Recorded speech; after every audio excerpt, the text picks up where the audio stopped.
और भाई लोग क्या हाल चाल। तो अब हम देख चुके हैं, कल जो वीडियो आया था उसमें हमने देखा था कि जेल विभाग और संरक्षक और हाँ, और तो अभी वैकेंसी आने का बताया नहीं है, लेकिन पर ये दोनों वैकेंसी इकट्ठी कंबाइन पिछले सालों में भी ली गई थी और अब आने वाले में भी ले रहे हैं। अब देखिए इसमें क्या क्या होता है, किस किस तरीके से सिलेक्शन होता है, किस किस तरीके से एग्ज़ाम होता है। इसमें होता ये है कि जैसे वन रक्षक हो गया और जेल विभाग में जेल प्रहरी हो गया, ये दोनों की परीक्षा एक साथ लेते हैं इन लोग। और जो पैटर्न रहता है वो ऐसा रहता है कि इसमें 5 चीज़ें आती हैं, 5 चीज़ें आती हैं और वो 5 चीज़ें रहेंगी आपकी। पहला रहेगा इंग्लिश, और ज़रूरी नहीं है इसी पैटर्न में हो, इंग्लिश हो सकता है। और फिर दूसरा होगा हिंदी, फिर उसके बाद थर्ड होगा साइंस, फिर उसके बाद फोर्थ होगा मैथ्स, और फिफ्थ जो होगा वो होगा आपका जीके। जीके में ये जो होगा, जीके जो होगा वो ऐसा होगा कि एमपी का भी होगा, ठीक है। और एमपी का जीके होगा प्लस इंडिया का होगा, और प्लस होगा करंट अफेयर्स होगा। वो करंट अफेयर्स में भी एमपी का कम करंट अफेयर्स ज़्यादा आएगा कंपेयर टू ऑल इंडिया पे। और वो भी करंट अफेयर्स भी कौन सा, जो सिर्फ ऊपर फ्रंट पेज पे जो न्यूज़ रहती है हमेशा वही चीज़ें पूछता है। इसके अलावा थोड़ा सा पॉलिटी, जो मतलब ख़ास तौर पे ध्यान देता है पॉलिटी पे स्पेशल, क्योंकि पुलिस डिपार्टमेंट की वैकेंसी इसमें मिक्स है, इसलिए पॉलिटी पे ध्यान देता है। और फिज़िकल तो दोनों में है, ये तो सब जानते ही होंगे, और नहीं भी जानते होंगे तो इसके फ़िज़िकल के बारे में हर बार थोड़ा बहुत चेंज होता रहता है। अब जैसा नोटिफिकेशन आएगा तो फिर पता चलेगा कि कैसा क्या फ़िज़िकल रखा है। तो पिछली बार जो रखा था वो उन्होंने गोला फेंक रखा था जेल प्रहरी में, और रनिंग रखी थी, वही 800 मीटर वाली रनिंग थी और गोला फेंक था। और जो वन विभाग वाली थी उसमें, वन रक्षक की, उसमें आपको 24 किलोमीटर था पुरुषों को चलने के लिए, कुछ 2 घंटे 4 घंटे का था ऐसा। तो वो थी पिछले जो पेपर हुए उनमें। चलिए एक आध पेपर देख लेते हैं हम, मैंने पहले से एक डाउनलोड करके रखा है कि किस टाइप का पेपर आता है, उसके बाद हम स्ट्रेटेजी बनाएंगे और आगे उस हिसाब से वीडियो आएंगे। ये एक पेपर है जो हुआ था,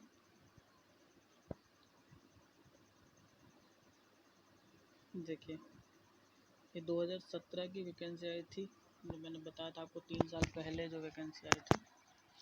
और ये 18 जुलाई 2017 का पेपर है, 9 बजे, मतलब ये पहली शिफ्ट का पेपर है। तो सबसे पहले ये जनरल इंग्लिश आई। हाँ, मैं ये बता रहा था कि 100 नंबर का आता है, ठीक है। तो ये 5 सब्जेक्ट होते हैं, ठीक है। पर सब्जेक्ट में 20-20 क्वेश्चन होते हैं, ठीक है। हर क्वेश्चन 1 नंबर का, ठीक है। तो ये पहला जो सेक्शन है ये है इंग्लिश का, ठीक है। अब इंग्लिश में कैसी इंग्लिश ये पूछता है, 2 तरीके के हम इंग्लिश को 2 चीज़ों में डिवाइड कर सकते हैं। एक तो ग्रामर, ठीक है, एक तो ग्रामर सेक्शन हुआ और एक वोकैब सेक्शन हो गया, ठीक है। तो वोकैब में ये कम चीज़ें पूछता है, क्योंकि ग्रामर ये ज़्यादा पूछता है। वोकैब में बहुत सारी चीज़ें आपको पढ़ने को रहती हैं, आपको बहुत सारी वोकैब पढ़नी पड़ेगी, जब जाके कहीं एक या दो अगर उसमें से आ गई तो आ गई, और उसके लिए आपको 500 से 600 वर्ड और ज़्यादा ही पढ़ना पड़ेगा, आपको इनसे ज़्यादा वर्ड पढ़ने पड़ेंगे। लेकिन पर ये उस लेवल का एग्ज़ाम है नहीं, इसलिए ये मोस्ट फोकस करता है ग्रामर पे। अब 20 क्वेश्चन जो आते हैं, तो उनमें से लगभग 18 क्वेश्चन इसके रहेंगे कि पे बेस्ड ग्रामर पे, और एक या दो क्वेश्चन वोकैब पर रहेंगे। और वोकैब भी कैसी, बिल्कुल इजी वाली, मतलब कोई ऐसा नहीं है कि आपको स्पेशल स्टडी की ज़रूरत पड़ेगी अगर वोकैब को आप देखेंगे तो। जैसे अब देखिए आप, जैसे इसमें out of the given 4 word only 1 word is spelled correctly, find the, मतलब जो करेक्टली स्पेल्ड है उसको हमें यहाँ पे देखना है। अब यहाँ पे ये थॉरली, हम जानते हैं एक थॉरली एक रफली, दोनों की स्पेलिंग बहुत अच्छे से जानते हैं। और ये देखिए पूरी स्पेलिंग आ जाती है। और टमारो की स्पेलिंग भी टमारो की स्पेलिंग भी जानते हैं, वो भी बिल्कुल गलत है। अब यहाँ पे सरप्राइज, इसकी भी स्पेलिंग गलत है, आर नहीं है। अब यहाँ स्ट्रेटेजी, ये स्पेलिंग बिल्कुल सही है, ठीक है। तो मतलब ये देखिए कोई ज़्यादा हार्ड था, बिल्कुल नहीं, बिल्कुल ये मतलब डेली यूजेस में हम ये जो वर्ड यूज़ करते हैं लगभग हर कोई यूज़ करने लगा। पहले तो इतना कॉमन नहीं था, लेकिन पर अब बिल्कुल कॉमन है। तो इसी टाइप के वर्ड ज़्यादातर इसमें वोकैब्स में पूछे जाते हैं। अब देखो ये ब्यूरोक्रेसी, ये हर कहीं यूज़ होती है, correctly spelled, not correctly spelled में ये ब्यूरोक्रेसी हर कहीं यूज़ होता है। आप कोई भी दिखा के देख के समझ सकता है, लगभग आपने मतलब हर कहीं देखा ही होगा। यहाँ पे डब्ल्यू जो रखा है वो बेमतलब लगा दिया है, ठीक है। अब यहाँ से देखिए 2 क्वेश्चन हो गए वोकैब के। इसके बाद ये देखिए यही ग्रामर, यहाँ से ये इन लगा है, ठीक। प्रोपोजिशन का भी क्वेश्चन है, ठीक है। यहाँ भी प्रोपोजिशन का क्वेश्चन है। यहाँ आर्टिकल है, ये आर्टिकल का क्वेश्चन है।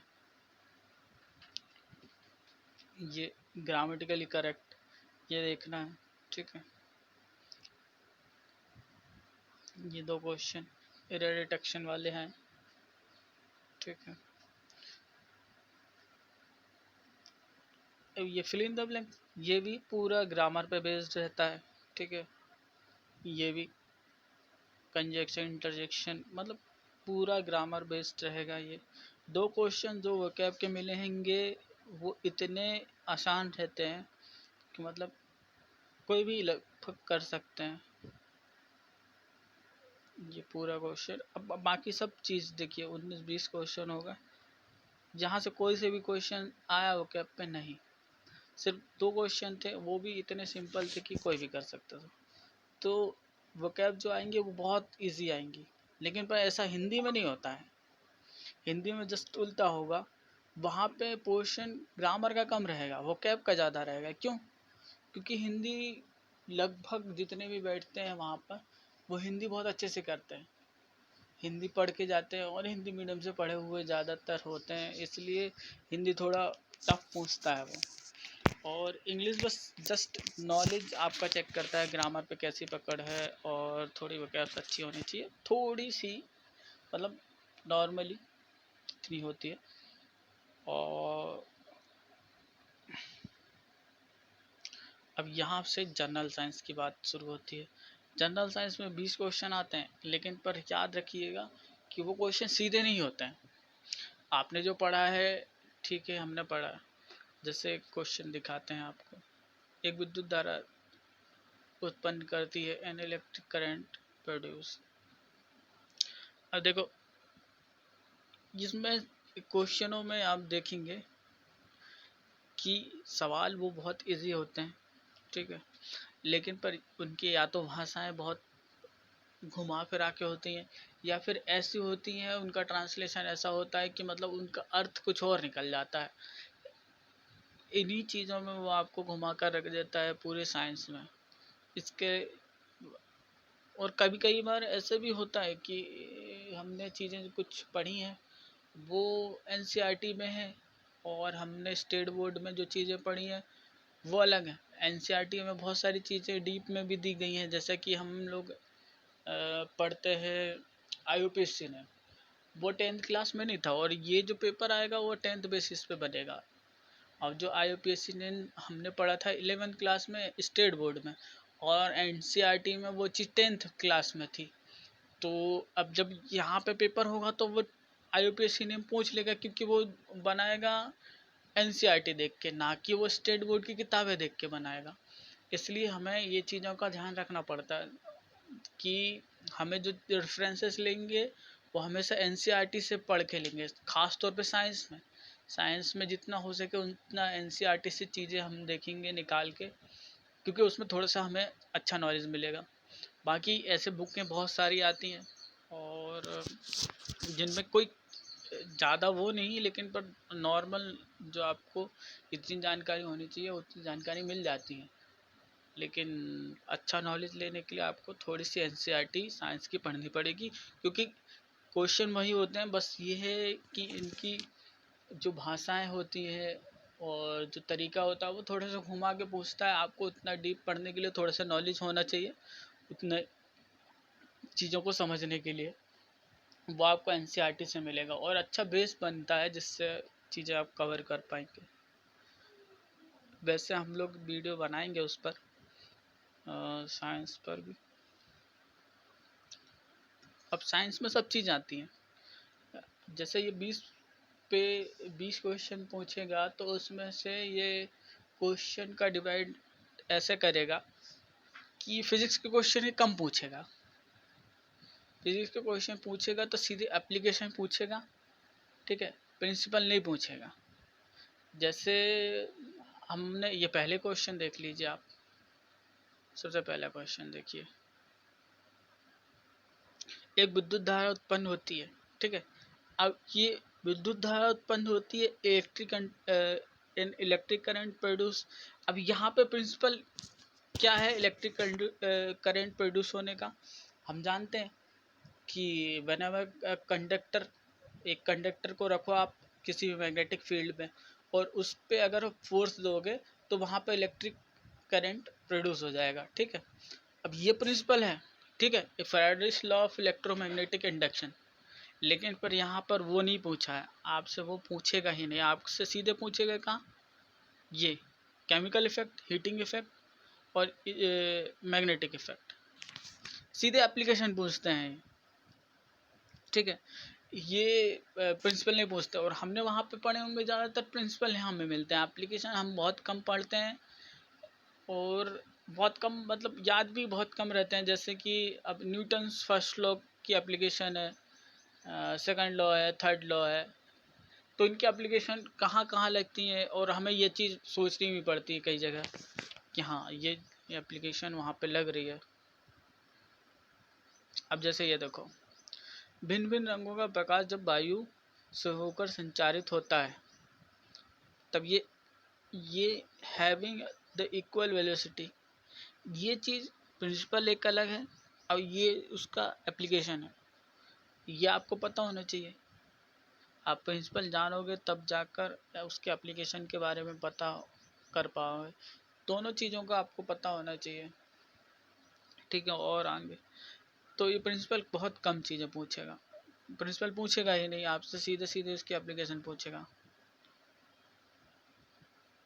देखो अब इसने प्रिंसिपल पूछा है, देखो एक सत्ता को दूसरी सत्ता पर फिसलने पर गति का अवरोध करने वाला बल है, ये घर्षण बल जो होता है।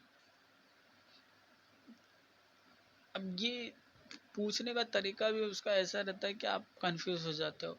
तो जो भी चीज़ आपको पढ़ना है, ख़ास तौर पे साइंस में बहुत अच्छे से पढ़ना है, क्योंकि आपको 20 नंबर मिलेंगे सिर्फ एक ही सब्जेक्ट से, और उसके पास पूछने के लिए कोई ज़्यादा नहीं है, क्योंकि उसमें बहुत सारे उसमें एक ही में उसको साइंस में फिजिक्स भी कवर करनी है, केमिस्ट्री भी और मैथ्स भी, वो बायोलॉजी भी। और ये आपके 20 नंबर पक्के होंगे।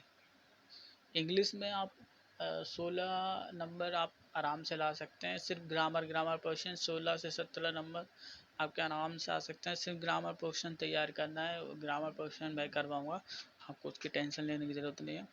और साइंस का भी पोर्शन लगभग जितना मैं पढ़ाऊँगा उसमें से क्वेश्चन आपके बन जाएंगे 15 करीबन क्वेश्चन बन जाएंगे, क्योंकि 5 क्वेश्चन ऐसे रहते हैं जिसके बारे में हम हो सकता है देखा हो सकता है नहीं देखा हो, वो एनसीईआरटी से उठाए जाते हैं, थोड़ा डीपली होते हैं, या फिर वो थोड़ा सा घुमा के पूछता है, कई बार हम आंसर दे पाते हैं नहीं दे पाते हैं। ये वहाँ पर चीज़ें कैसे वेरी करती हैं ये किसी को नहीं पता। और हर साल पेपर क्या है, थोड़ा सा एक लेवल उठ के आता है, तो आपको भी थोड़ी सी उतनी मेहनत करनी पड़ेगी। हमारी तरफ से जितना हो सकता है हम करेंगे, थोड़ी सा आपको मेहनत करनी होगी तब जाके बात बनेगी। अब देखिए जनरल नॉलेज पे आते हैं। ये तो लगभग चीज़ें हम करवाएंगे, अब थोड़ा सा आपको पढ़ना होगा। जैसे ये जय विलास महल, ठीक है, ये जीके का क्वेश्चन है, ठीक है, और ये एमपी जीके का क्वेश्चन है, ठीक है, एमपी जीके, ये एमपी जीके का क्वेश्चन, बुंदेलखंड, ठीक है, अलीराजपुर जिला किस वर्ष स्थापित किया गया, ये भी एमपी के जीके का क्वेश्चन है, ठीक है, ठीक है। 1997, अब देखो ये question, in India 1997 in India versus Sri Lanka ODI cricket match at the Nehru stadium of India Indore was suspended just after 3 hours. What was the reason for suspending? शायद अब ये तो देखो आपने नहीं देखा होगा, मैंने भी नहीं देखा है, लेकिन पर हमेशा मैच कभी भी जो क्रिकेट मैच है सस्पेंड होता है, या तो वहाँ पे कुछ और दिक्कत हो जाए। अब जैसे कुछ और तो दिक्कत है इसमें से नन ऑफ दिस, ठीक है, ये तो हो ही नहीं सकती। भीड़ अनियंत्रित हो गई, नहीं ऐसा नहीं हो सकता, क्योंकि इंदौर का स्टेडियम जो है वो बहुत पैक है, ठीक है। अकुशल सुरक्षा व्यवस्था ये चीज़ हो सकती है, लेकिन इस चीज़ अगर ऐसी कोई चीज़ रहती है तो मैच होता ही नहीं है, पहले ही मना कर दिया जाता है। अब ये एक चीज़ सबसे जो बिल्कुल मतलब परफेक्ट लग रही है इसमें, कि पिच खेलने के लिए अनुपयुक्त है। जैसा अभी आपने देखा होगा 2005 या 7 में जो वर्ल्ड कप हुआ था फिरोज शाह कोटला, उसमें फिरोज शाह कोटला में पिच अनइवन थी, अनइवन बाउंस था, तो धोनी ने उसमें खेलने से मना कर दिया था। और श्रीलंका के साथ था शायद वो मैच। हाँ ये बहुत पहले की बात है ये वाला, और ये तो अभी नई नई बात है, फिरोज शाह कोटला की बात है, दिल्ली में मैच हो रहा था तब की। हरदोला की कहानी मध्य प्रदेश के किस स्थान से? अब ये हरदोला की कहानी आपको मध्य प्रदेश जी के सामान्य ज्ञान आपको ये पढ़नी पड़ेगी, और थोड़ा सा हम बताएंगे जितना हो सकता है हमसे, हम उस पर वीडियो बनाएंगे, फिर भी आपको और थोड़ा सा नॉलेज होना चाहिए, क्योंकि जितना हो सकता है ये आजकल डीप पूछ रहा है, मतलब जो ऐसी चीज़ें जो पहले पूछी नहीं गई थी, अब ये ऐसे ही चीज़ें पूछता है, व्याप का ये मतलब ट्रेंड हो जाता है। फिर ज़्यादातर इसमें पोर्शन जो कवर होगा वो एमपी जीके का होगा, फिर उसमें थोड़ा बहुत क्वेश्चन होगा अपने नेशनल जीके का होगा, और कुछ क्वेश्चन होगा अपना करेंट अफेयर्स से, उसमें भी एमपी का करेंट अफेयर्स रखेगा। अब देखिए ये हिंदी में ऐतिहासिक उपन्यासकार ये सब। अब देखो ये पक्षी का पर्यायवाची, इसमें समास, ठीक है, इसमें प्रत्यय, ठीक है, तुम्हें बाती बोली, तो इसमें देखिए ग्रामर का पोर्शन सची शब्द का विलोम, ठीक है, ये वाक्य है, ठीक है, ये कौन सा वाक्य है, ठीक है। निष्कपट में संधि विच्छेद, ठीक है। नदी शब्द का अर्थ नहीं है, ठीक है। ये शब्दार्थ हो गया, ठीक है। ये आज वो उस समय मैंने देखा था, ये बोली जो पूछी जा रही है वो बहुत पूछता था, ठीक है। ऋण शब्द है, ठीक है। तत्सम तद्भव, ठीक। मध्य प्रदेश में प्रकाशित होने वाली पत्रिका, ये बहुत ज़रूरी चीज़ है। मध्य प्रदेश में प्रकाशित होने वाली पत्रिका, ये आपको मैं लिस्ट ला के दूंगा, आप पूरी की पूरी रट डालिएगा। मैं जितनी भी पत्रिकाएं मध्य प्रदेश में प्रकाशित होती हैं, मैं सब की एक लिस्ट बना के एक वीडियो बना दूंगा, जो बहुत ज़रूरी है, ठीक है। और इस प्रकार ही मैं एक वीडियो इस पे बनाऊंगा कि जो बोलियां हिंदी में हैं और जो बोलियां मध्य प्रदेश के हिसाब से बहुत ज़रूरी हैं, उन पर भी एक वीडियो आएगा। वो बहुत जल्दी आएगा, ठीक। और हाँ, ये देखिए, नेबुला। अब यहाँ पर कुछ शब्द ऐसे हैं जिनकी हिंदी पारिभाषिक शब्द भी पूछ लेता है। आपको इंग्लिश तो रटनी है, ठीक है। इंग्लिश तो आप शब्द पढ़ोगे, वर्ड मीनिंग आप वोकैब्स में पढ़ोगे, लेकिन आपको वो हिंदी में भी पढ़ने होंगे, क्योंकि वो पूछ लेता है कुछ भी, ठीक है। और ये ज़रूरी नहीं है, वो शब्द ऐसा हो जाता है कई कई बार तो हमने देखा भी नहीं होता। और ये जो मध्य प्रदेश से प्रकाशित साहित्यिक पत्रिका, ये मैं तो इसका वीडियो बनाऊंगा आपके लिए, क्योंकि ये बहुत ज़रूरी चीज़ है। तो इनमें से जो जो चीज़ें इम्पोर्टेंट होंगी मैं देख के उनका वीडियो बनाऊंगा। और मैंने दिया है तो पिछले साल मुझे पता है कि कितने क्या चीज़ें कहाँ कहाँ से वो पूछता है, ठीक है। मैथ्स का तो हम वीडियो बनाएंगे। और हाँ, मैथ्स में देखिए, अब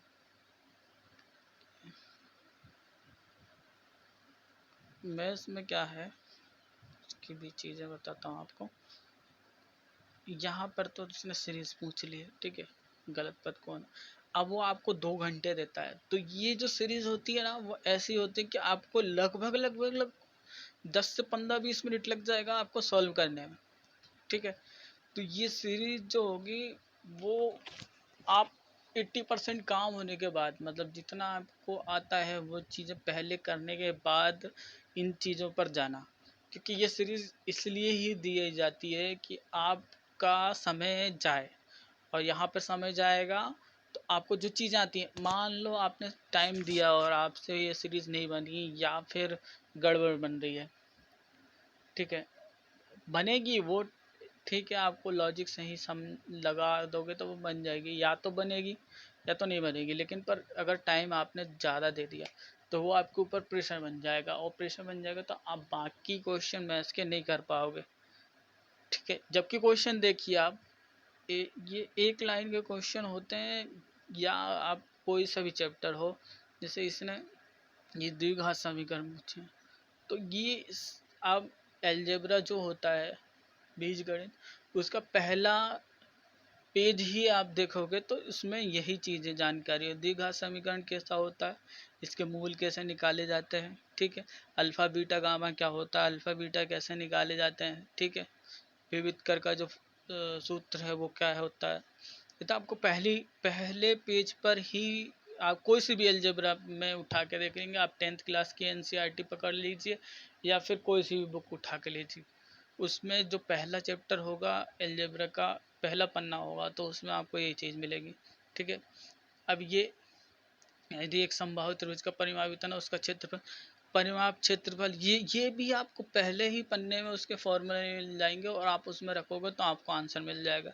मतलब कि सिर्फ ये मैथ्स में ऐसी ऐसी चीज़ें पूछता है कि जो पहले पन्ने में रहती है, लेकिन पर ये पूछता है इतने वो हैं, इतनी ज़्यादा जगह से। जैसे कि अब मैं सोचता हूँ कि कोई भी एक एस्पिरेंट है, वो ये सोचता है कि मैंने 8-10 चैप्टर पढ़ लिए हैं, जैसे मैंने बोट एंड स्ट्रीम पढ़ ली है, ठीक है, नंबर सिस्टम पढ़ लिए हैं, जो अर्थमेटिक के पोर्शन है ना वो पढ़ लिए हैं, और मेरे काम बन जाएगा, मैं लगभग लगभग 12 से 15 नंबर लेकर जाऊँगा।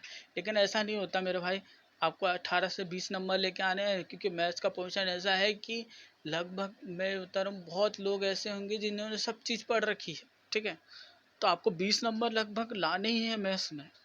और वो क्वेश्चन भी उस तरीके के हैं कि आप 20 नंबर ला सकते हैं, क्योंकि पहले पहले उसमें पहला पोर्शन बस पूछा है, मतलब बिल्कुल बेसिक नॉलेज।